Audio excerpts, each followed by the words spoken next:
Hi and welcome to the channel where we are storytelling and role-playing in Crusader Kings 3. This is my Iberian Struggle series where we are playing as the head of House de Barcelona, Duke Geoffré III, or Douche Geoffré III, since he's a callous, patient and arrogant boy who's not really the nicest person, so I would call him the Douche. This is a role-playing, so his traits are important for all decisions we are making, and they also play into the storytelling.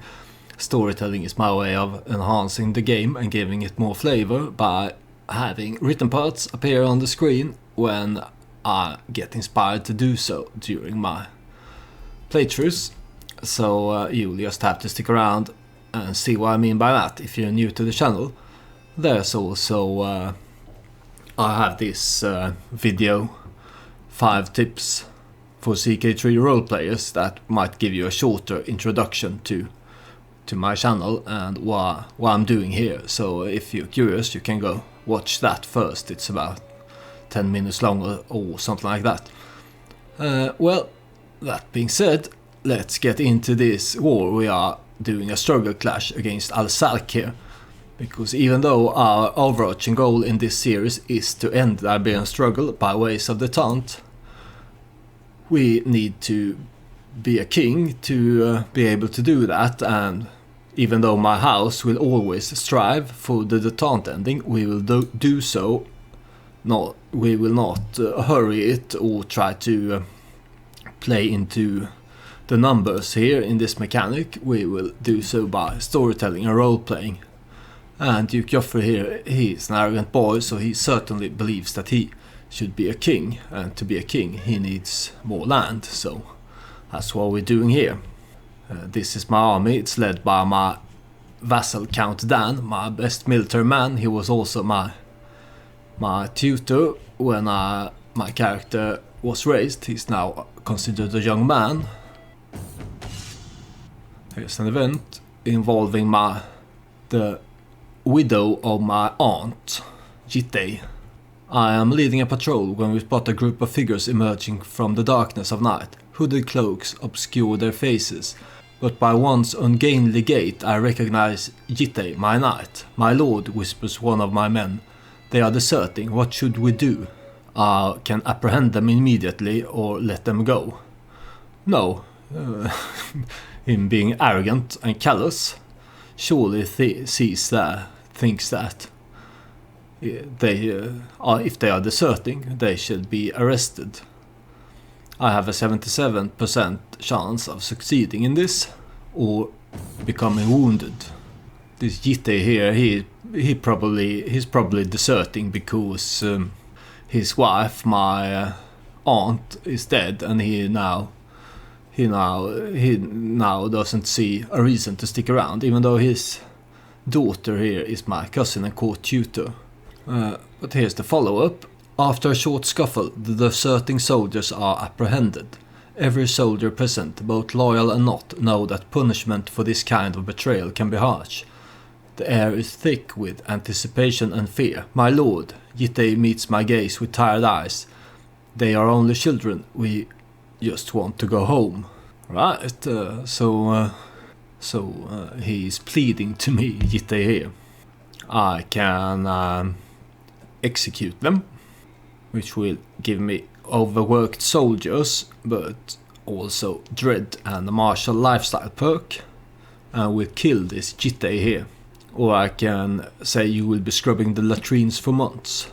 Or I can say, let me tell you a story about discipline and honor. Oh, arrogant and callous. I could argue for him being patient, doing the third option here, but a nicer, my father and grandfather, they would have gone for, let me tell you a story about discipline and honor, to scold them into realizing that they did wrong. But him being arrogant and callous, he will execute them for this. Deserters are due a single mercy, one granted by the executioner's blade. Being faced with the need to make harsh decisions has made me come to understand some of the burdens of command in a more intimate way. So he might have, I don't think I have an executioner, so he might have executed them himself. And I gained a lifestyle perk for this. Let's see what we shall do. Let's go down the gallant tree here. I like chivalric tree. And this was good. I won this siege. And I took this Emil here, prisoner. That's certainly a good outcome. I wonder if we can make it there before they finish this siege, because then we could fight them in the mountains. I think that would be a good call, so let's try if we can make it there before they... Oh, here comes another army. It has this small bland red color, which means I think that they are not my direct enemies in this war, but they are hostile. He has more men than I in total. I could call on my ally, but I don't, since this army here, they are not. These bright red here, they are my direct enemies. This is only a hostile army, so let's not bother with that, because they scared them off the siege there as well. So let's continue sieging here in south and try not to get involved up here for at this time. And here is a feud. It's with our rival house Banu Musa, and this Countess Sansa, she's my cousin. Please, Countess Sansa Mules, this insane grudge has got to stop. I am scared to go anywhere, and I jump at the merest mention of a Banu Musa. So this event is because we have a house feud with Banu Musa, and my cousin here wants me to stop this, but no, we must finish what we started. Arrogant, callous and patient, that's surely the right, not the right answer, but the answer that Douche Geoffrey would go for. And it looks like my enemy's enemy did a battle and won. That's good. The twists and turns of fate have not always been to my advantage. God knows that I was cursed the day I met Emil Lube. Today, however, that curse has been lifted. Fate has smiled upon me and brought that loathsome fiend to his grave. So the house of the head of House Banu Musa is dead. I can say at last I think I can put this behind me. I wonder how many Banu Musas are left now. Oh, they still hold some lands here. So it's appealing to declare myself the winner of this feud. It would give us some advantages, but no. He's patient, so he will say one fewer Banu Musa to worry about, but there are others. We will get to them eventually. And here's the next enemy. Hateful House Banu Musa is now in the hands of Fortune, a Emir surely just as wicked as his predecessor. Everyone knows of Ismail's foolishness of El Mesanda, but what of the future? So this is how the house feud started. This Banu Musa man was disrespectful to my aunt, and my father took this as reason to start this house feud. Again, I can stop the feud or say nothing changes, Banu Musa dogs are all the same, and I will go for this. My enemy trying to gather again while I'm sieging down in south here. This time, once we finish the siege, I think maybe we can try to go and catch them, because if someone important is leading this army, it could be good to beat on them, and also they are inferior to us, so they have the numbers advantage, but I think the main bulk of their army is somewhere else, so it would be good to try and defeat them before they get a chance to get their forces together. Yeah, that was good there, a good win, and it also scared them off from sieging my lands. It's also good. We are now sieging Saracusta here. Let's see what happens. I hope that this significant force that was hostile to us but not our direct enemy doesn't show up here. This is my enemy again with 176 men. They don't even have the men to siege properly here. I gained a nemesis, and it's this head of House Barcelona. Speaking of that, I really should do some personal schemes. It never hurts. I got this friend here. What's his lands? Yeah, so this is kind of good. He will be my vassal if I win this war. So it's good that we are friends with him. But that being said, I really should. Let's try to work on my cousin here. See if I can sway him. Being arrogant might say that he wouldn't bother, but he's also patient, and he's not, even if he's a douche, he's not stupid, so he knows that making your vassals like you is a good thing, and something that will strengthen his realm. And here is Count Gunnar. He is my chancellor and my vassal. He was for a short while my brother's vassal, because my brother became independent Duke of Mallorca, or the Baleares here, when my father died, but I subjugated him. And this House of Stelki, they have a long history with us.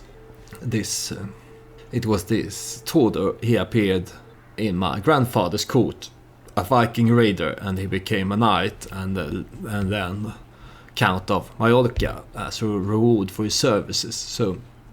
This is my future father-in-law, so we shall see what the event says here. I never expected I would grow as close to Count Gunnar as I have done in the past few years. On multiple occasions he has proven himself to be a reliable and forthright man with only my best interest at heart. So I can say it's so rare to find a true friend, or I'm still not convinced, or I never want to see his face again. It seems like the third one here is what the game suggests that his personality would lead him to say, being arrogant and callous, and I don't disagree. But at the same time, I am gonna marry. I had some storytelling between them in previous episodes.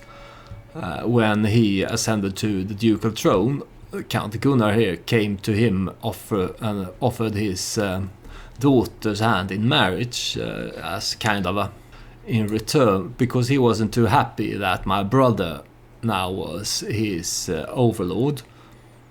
So he kind of made this alliance, hoping that I would give him back Mallorca. But my brother still holds it. But so there is a history here that would suggest that Geoffrey might be interested in becoming friends with his count. So I would, as a player, I would prefer this first one here, even if it would give me a stress hit. But let's do a compromise then. Let's have him say, I am still not convinced. It looks like he is having a scheme to try and befriend me. It looks like. So let's have him work harder for it. I am arrogant and callous, so I will not refuse his friendship, but if he wants to befriend the Duke, he will have to work a bit harder. That's what I'm gonna go with. Oh, here I seized a marble scepter. Let's take a look at that. Yeah, there it is. It will increase my learning and prowess. It's a masterwork trinket. I'm happy for this. Marble scepter of Yeira. Great. Looks like we are winning this war, but they still have 2,500 men somewhere. So let's not be too overconfident here. But let's try and chase down this small force that they have sent our way. Yeah, we can catch them there. That is good, because there comes the other 2,000 men now. They are down south there somewhere. There's more scheming. My kinswoman, Ralinda, is plotting against my prisoner of the House Barcelona. Well, you go for it. I will give you the keys to the dungeons. Because we don't like those Barcelonas. There are all kinds of wars going on in the Al-Sark lands, and here comes a force that might present a threat to us. Here am I, Duke Geoffrey, and this is an event with this head of House Banemusa. Our rightful moves against House Banemusa have not gone unnoticed. It is all but certain that they now regret the foolishness. While such creatures don't deserve pity or mercy, the original injury has now been repaid. Extending this conflict indefinitely may not be in our best interest. The game really doesn't want me to continue this feud at this point. I get all kinds of events with the possibility to end the feud. But no, we are just starting. I have got a lot of stress now, so when the war is over I will have to see if I can do something, go on a hunt maybe. Yeah, let's increase the effectiveness of my knights. That one's always good to have, especially when it's still early game, but our forces, we don't have the numbers yet that our army in itself is that great, so our knights are really important. They are sieging fast there down south with those 2,000 men. That is not good, but I will try to finish my siege up here first. And it looks like if I can make it there before they siege, it might be a good win for us. Oh, we scared them off, that is also good. But it looks like we will have the advantage if we can catch them before they get their forces together. So let's go and see about if we can do that. If I can get to them while they are not in the mountains, that would be good. Oh, looks like he is gonna outrun me, and he has more enemies down south here, and the war score is ticking up. So let's all is fair. Many treaties have been written on honorable conduct in war, but those authors' lives weren't on the line when they put pen to paper. I know from experience the best way to defeat my enemies is to ensure we only engage in battle on my terms. The question is, what terms would be most advantageous? I can trick the enemy into overextending, hit and run tactics, or I will not stoop to fighting dirty. This will lose me stress. Oh, let's go for hit and run tactics. More scheming. Someone is plotting to kill me. Well, he is a douche, so I'm not that surprised. And we have 100% war score. That is great. This means that I don't have to take this army on, and I can end this war and get all these lands. And when I do, I think I might be able to become King of Aragon. Great success. So let's take. Do I have any? Because there are no prisoners counted towards the war score. So let's go and see if we have any prisoners we can ransom. This man, he is not going to be my vassal, so let's ransom him. This woman, she's not worth anything, so just execute her. And here's a girl, Madhva bint Hakam. Let's ransom her for 10. Here is someone we can ransom for 25, so let's do that. And this man, will he be my... No, he probably won't be my vassal, because he has more lands. He holds this land. That probably means that I will get this land, and he will keep his titles in Al-Sark once the war is done. So what's he worth? 100. He is already considering another offer, so maybe he has some relative that... And here it is. Victory. Fate Barcelona clash against Sultanate of Al-Sark. So be it. And now we have all these lands here. We are 4 holdings above the main limit, which means I got a lot for myself. Yeah, I got all of this here. So it should be some interesting domain and vassal management to do here. Oh, and I can form the Kingdom of Aragon. This is great. The children of the great Ebro River have spent centuries being sidelined by the Romans, by the Visigoths, by the Franks, by the Arabs. As long as they toil for foreign conquerors and distant capitals, their lands are not truly their own, and the people clamor for a local kingdom of their own. So I can get the Kingdom of Aragon. Give me prestige. I will become Aragonese culture. Will be able to do some stuff with my culture. Can copy pillars from Catalan to Aragonese.